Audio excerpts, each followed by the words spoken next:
බල මැජික් එකක්වත් කරනවද දැන්? මේ කමුසේ නේද දැන් හිටගෙන හිටි.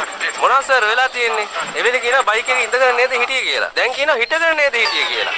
දැන් අපිද බීලා ඉන්නේ සර්ලාද? මොකක්? ඒ කියන්නේ උඹලා බීලා කියලා පිළිගන්නවනේ. ඔව් පිළිගන්නවා. අපි කොහොමත් සර්ලා පොලිස් මහත්තුරු විදිහට පිළිගන්නවා. ඒකේ කිසි වෙනසක්.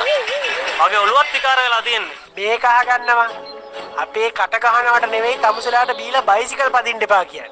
නිකන් හිතනවා බලන්න. ඔය තමුසලා සිහිය නැතුව බයිසිකලේ ගිහිල්ලා කවුරු හරි මිනිස්සෙක් මේ බයිසිකලේ හැප්පිලා මැරුණාන් එහෙම මොකද්ද වෙන්නේ? ඉරිය ලකින්න වෙනව නේද? ඊට පස්සේ ජීවිත කාලෙම භාගයක් හිරේ. ලයිසන් ඉන්ෂුරන්ස් නැතුව ආවනම් අමතකුණා කියලා හරි කියන්න පුළුවන්. දීලා වාහනේ කෙරවා කියන්නේ දැන කරන වරද.